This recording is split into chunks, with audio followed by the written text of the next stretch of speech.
Hey guys, welcome back. Welcome to my channel. If you are new, my name is Chris. Tonight I'm doing a video on a subject I haven't covered in the 2 years I've had a channel. It is one of my favorite scent groups in perfumery. I'm talking about fragrances which are predominantly in the amber category. So without getting too much into the weeds, amber in perfumery is used to describe a blend of ingredients that come together to typically form a warm, powdery, sweet, and oftentimes spicy scent. And to come up with that beautiful profile, lots of notes are typically used.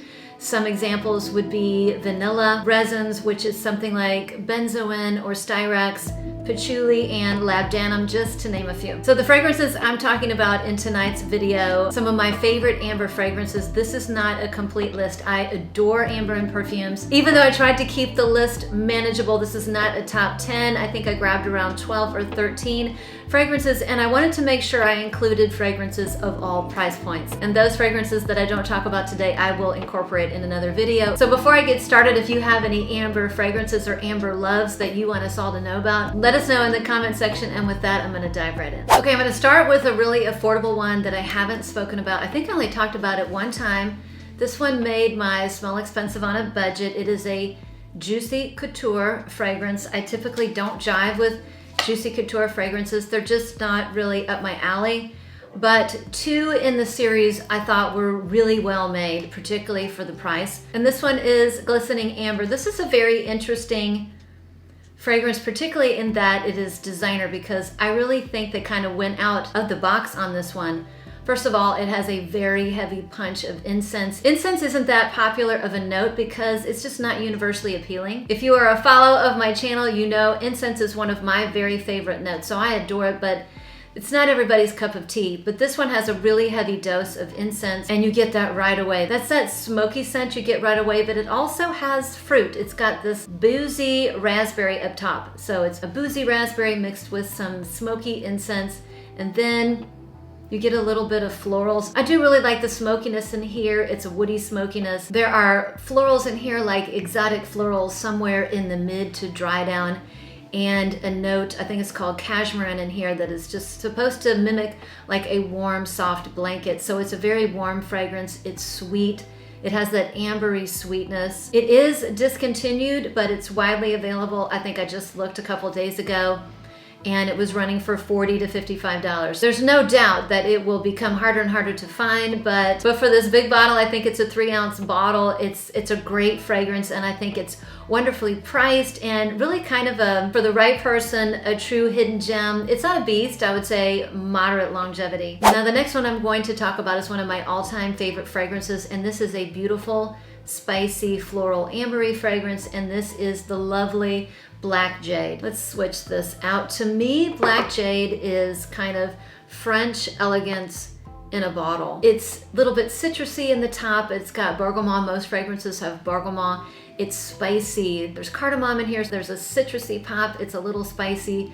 There's cinnamon here. I definitely get like a cinnamon sweetness. There are florals, so it's like a jasmine rose kind of a thing. Very smooth, very soft florals, and everything is floating in this gorgeous bed of amber. It has the perfect amount of sweetness, and I have always thought, I always feel like a very classy, elegant, and chic French woman when I wear this. It has a nice scent bubble. It's not beast mode, but it's not whisper quiet as well. It's somewhere in the middle. This one has gotten me compliments from people inside my friend circle that don't care for perfumes. So my all-time spicy, floral, ambery fragrance, Black Jade. Okay, so the next one I think I'm going to choose is a fragrance I started my channel with, and I talked about it for a long time, and then it started getting all this hype, and then everybody talked about it, and then no one talks about it anymore. And I'm still a loyal fan. I love it. I think it is a fantastic fragrance. And it is by Boucheron, and this is called Ambre d'Alexandre. This is a fruity tobacco amber fragrance. There's vanilla, tobacco, benzoin, amber, labdanum, just a whole concoction of notes which come together. In my opinion, I've described this before, this smells like a boozy apple pie, like a naughty apple pie. I find that when ambery notes, tobacco, and resinous notes come together, there's something about that combination that smells like an apple pie. And this is the case here. I 100% adore it. It is one of my most complimented fragrances. And when I wear it, people say, it smells like an apple pie. Why does it smell like an apple pie in here? So absolutely adore that one. I have stuck with this fragrance through thick and thin and even had it before I started my channel. The next one I'm going to grab, I think I'm going to grab one that I've never talked about, and one of you out there recommended this fragrance to me, and oh my gosh, I cannot tell you how thrilled I am. I picked it up, and it is by Orizia et Legrand, a French brand. This fragrance house that has been around forever makes my favorite looking bottles. They're just so classic and old school and stylish. Anyway, one of you recommended this fragrance and I adore it. I am thrilled with this fragrance. It is so pretty. And the inspiration behind this perfume, it's called Le Regent, and the inspiration is a diamond. There's a diamond called Le Regent, and I want to say it's one of the biggest diamonds ever. It's like 140 carats, and it's currently sitting in the Louvre. So that tells you, or at least it tells me, that this fragrance was created to be something special, and it really is. So it is a very benzoin heavy fragrance, and I find that benzoin is one of my very favorite notes. Benzoin is a resin. A resin is something that comes from tree. It's like tree goo, to put it simply, and different resins smell differently depending on what species of tree the resin comes from. Benzoin happens to be a very sweet, vanillic, slightly spicy resin that I adore, and I can think of 3 benzoin heavy fragrances that just blow my mind, and another one I'm going to talk about now, and a benzoin heavy fragrance that is an amber perfume that I won't be talking about tonight just because I talk about it all the time. It's Caftan by Yves Saint Laurent. That is very heavy on the benzoin department. So when I read the notes, I knew I was going to love this. I did sample it first because I'm doing a lot less blind buying. But not only is this heavy on the benzoin, it's just a very resinous fragrance in general. It has a lot of resins. So there's Tolu balsam, there's Peru balsam. This has some incense. The incense in here is myrrh, so this has a myrrh note, but it's not medicinal, it's not too pungent. It's just in the background. So this is a smooth, slightly powdery amber fragrance with a touch of a vintagey vibe, and I mean a touch. It's very, I would call it more classic. It's just a super elegant, classic fragrance, and it leans on the quiet side. It has great longevity, but it's not a powerhouse, and it's exactly how I want my amber fragrances to be, because they can be very strong and off-putting to people. Not everybody loves amber, it's hard to believe. So this would be a perfect fragrance when you are dressed up and you want to be chic and elegant, and it is one I would definitely reach for, Le Regent. So the next one for me is a lifer. This was in my top 10 for life, and it is my favorite Chanel fragrance, and it's Coromandel. This fragrance is a lifer for me because it has all the things that I love in a perfume. It has patchouli, it has amber, it's very resinous, there's a sweetness to it. So there's white chocolate in here. So there's an EDT and an EDP version. I have the version that has the white chocolate. I really do like that in here. It took me a while to detect it, but now it's very present. And I do appreciate the sweetness that it gives to this fragrance. It keeps the patchouli kind of in check. And this is just a beautiful, classy, ambery patchouli fragrance with a lovely dose of sweetness. Another extremely chic and classy and elegant fragrance, and I've talked about it so much I don't want to go on and on and on. Let's go to a fragrance that I've only talked about a couple times. This is new to my fragrance collection. Boy, this fragrance is really something special, and one of my subscriber friends out there, Lori, recommended this to me. It's Benjoin Boheme by Diptyque. I hear that they are changing the bottle, so I'm really glad I got this cracked glass, because it is very pretty. But this is another very benzoin heavy perfume, and that's why I think I really like it. I love that benzoin sweetness. So the benzoin is very heavy, it's very resinous, balsamic type of an amber. There is a lovely kind of a cinnamon touch to this, and I would say the cinnamon is really well blended. It's not like bam, cinnamon stick in your face. There is a nice greenness and spiciness in here. And I recently had my anniversary. My anniversary is up. I was wearing 2 fragrances side by side on one arm.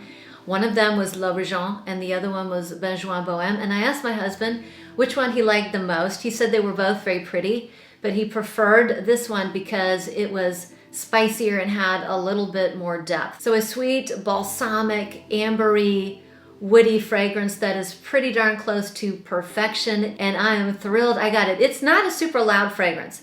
It's not super loud. I would say mild performance and mild projection, but quite the gem in my opinion. So the next fragrance is one of the oldest ambers in my collection. This is Ambre 114 from Histoire de Parfum. This was one of my early loves, and oh gosh, it's just such a pleasant, very pretty fragrance. I would call this a full-bodied ambery vanilla with a kick. So there is thyme in here, there's nutmeg, so we've got spices and some aromatics, and they could go the wrong way, but this is very well blended, this is very smooth, and the thyme note is definitely unusual. I think it lends a character to this fragrance, makes it a little bit more interesting. Nutmeg, in my opinion, just goes with an amber accord, and there is sandalwood in here, so it's very pretty. It's very elegant. This to me is a dressed up fragrance. This is the fragrance I used to wear if I were to ever go to like I want to say black tie in quotations. I don't go to those very often. If my kids' school had a fundraiser and we were dressing up, or if I went to some sort of meeting or fancy dinner, I would always wear Ambre 114 and I would feel very elegant. In fact, I have a very good friend who only likes green fragrances, like green florals. We were in the same profession, so we went out to a professional dinner one night. I got in the car and she said, "Oh my gosh, you smell so good. What are you wearing?" And I was wearing Ambre 114, which is not her typical fragrance, but it's just so pretty. It is a pretty elegant perfume. And the next one I think I'm gonna grab is Ambre Sultan. This one also has a lot of spices and herbs, and it took me forever to try this. In fact, I really wasn't interested in it because I knew it had bay leaf in here and oregano and angelica.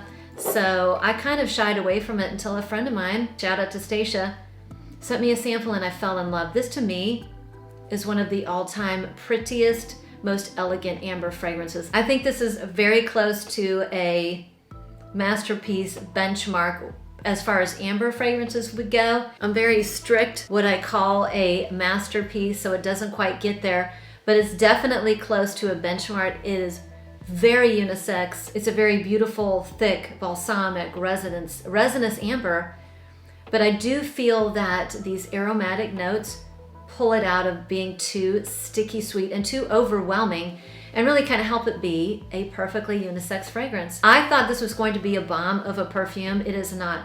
It really kind of has moderate to strong projection and moderate to long longevity. I think many of you would think this leans masculine because of the bay leaf, because of the oregano and the angelica, but I think it is a perfectly beautiful unisex fragrance, and it does remind me of Grand Soir, which I will talk about in a moment. So now I'm going to grab a very approachable and affordable amber fragrance. It's from a designer house, and this is Olympea Intense. I prefer this over the original because it is more ambery and it's not quite as salty. So this is a salty ambery vanilla. To me, it's like a summertime caramel. I absolutely just adore it. Gosh, I can't imagine me getting sick of this perfume. I know people talk about it all the time, but they don't really talk about it anymore, or they do, I just don't.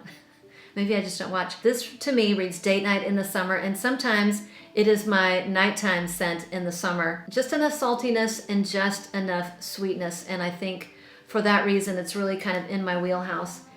And then we're going to go with one of the few masterpieces in my collection. I have hundreds and hundreds of perfumes. If you want to see me do a video on my entire perfume collection, let me know below. I kind of have mixed feelings about the whole thing, but I did get new perfume storage, and I am putting everything into bookcases, and whatever doesn't fit in those bookcases is going to go. But once I get them all in there, I could do a video on all of my perfumes. If you want to see that, let me know and I'll give it some thought. But the point being is that I have hundreds and hundreds of perfumes, and in my opinion, I think I have two true masterpieces, maybe more, but I can think of two off the top of my head. And the next one is a masterpiece. It's not for everybody, and some people may hate it, but it is an utter masterpiece in my opinion, and one of the prettiest, most perfect ambers ever. And it is L'air du Désert Marocain. This was in my top 10 for life. This is a lifer for me. This is the fragrance that sent me down the niche rabbit hole about 10 years ago. I was in a fragrance subscription club. This came to me one month, and I know it was the month of March. I'll never forget. I remember where I was. I was in Colorado. That was the trip I broke my leg on. But I had taken my little samples with me, and I had tested it out there, and it just blew my mind. I thought it was the prettiest thing I had ever smelled, the most interesting and unique fragrance that I had ever smelled. And it really was, it just read me. Now, that being said, the beginning, the very opening can be a little much. If you can get past the opening and get to the dry down, you will experience one of the prettiest ambers ever done in a perfume, but the opening can be a little harsh. It's very aromatic. You have a lot of spices kind of in your face. And I'm talking about coriander and cumin. Cumin is one of my least favorite notes in a perfume. It's a blast of aromatics, but then it just becomes a dry, spicy, woody fragrance with a gorgeous ambery base. An utter masterpiece, a lifer for me, one of my top 10s. You know, the point of view is that you are on the outskirts of town in the Moroccan desert. What are some of the aromas, or what would you be experiencing on the outskirts of a spice market in Morocco? Well, it's very dry. It's very dry, so it's a very dry fragrance. It's spicy. There's woods in the background, and again, you've got that spice rack, spice punch up at the top. Not beast mode. Again, another one I would call moderate. So it's a moderate projector and moderate longevity, but stunning masterpiece in my collection with one of the prettiest ambers you'll ever experience. And oh my gosh, I didn't notice that my camera battery had run out, so hopefully it didn't cut me off on Ambre Millenaire, but a beautiful sweet amber fragrance with subtle gourmand notes and a nice ambroxany woody dry down that I love. Now we're gonna get into some of the big guns. Now I couldn't do an amber video without showing Grand Soir, which in many circles is considered the holy grail amber. And as much as I love Francis Regent, he is definitely one of my favorite noses. I do not think this is my holy grail amber, even though I love it and can see why it is considered as such in many circles. This is sweet, it's resinous, it's thick, it's syrupy, it's warm, it's slightly vanillic, but there's definitely a splash of lavender in the background. I definitely get that. If there's no lavender in the notes, I might want to hang it up, but I definitely get some sort of slightly sweet, slightly soapy aromatic in the background. It's an amber fragrance that isn't super powdery to me. It is very unisex, and some people may think it leans masculine. I think it's 100% unisex. Great lasting power, wonderful scent bubble. If you love ambers, definitely get a sample. I would never blind buy. Like I say, don't ever blind buy. But this is one that you would want to get a sample of. And the fragrance I'm about to talk about might beat out Grand Soir, because it is one of the most beautiful vanillic amber fragrances I've ever smelled. And it is the lovely material by Amouage. Amouage and I, we have a very tumultuous relationship. There are some Amouage fragrances that I abhor, that I find just are terrible. Too far out of the box, too weird, too wonky, too whatever. This one is, if not the best Amouage ever, certainly one of the best Amouages, because it's very vanillic and it's ambery at the same time. And this one is so close to a masterpiece and a 10 out of 10 perfume. If you want to see me do a masterpiece fragrance video and like my 10 out of 10, what I consider 10 out of 10s for perfumes, let me know. Haven't done them. I've had a channel for 2 years, haven't done either of those. Let me know below if you want to see me do that. Those seem like fun videos to do, but that's going to be hard. Anyways, this is so close to a 10 out of 10. It's probably, actually it's a 10 out of 10. This is a 10 out of 10 fragrance, and so close to a masterpiece it just might be.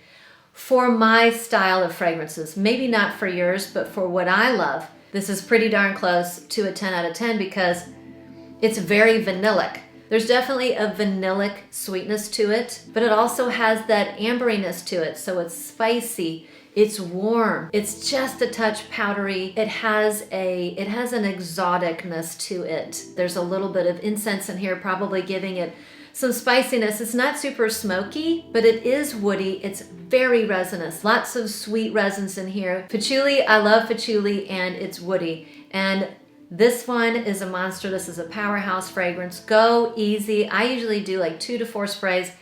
and I'm good all day long with the beautiful material by Amouage. So those are my amber fragrances, and amber to me can be worn all year round. It's not something like incense where I mainly wear it in the cold weather, although there's a couple of my incense fragrances that I will carry into the spring and the summer. But amber can be worn year round because it's very dressy. So it's always appropriate, in my opinion, at night and for more formal occasions, that kind of a thing. So that was it, my video on some of my favorite amber perfumes or fragrances that feature that amber accord. Don't forget to let me know in the comments section some of your favorite amber perfumes. And with that, I will see you on the next one, which is in 5 minutes.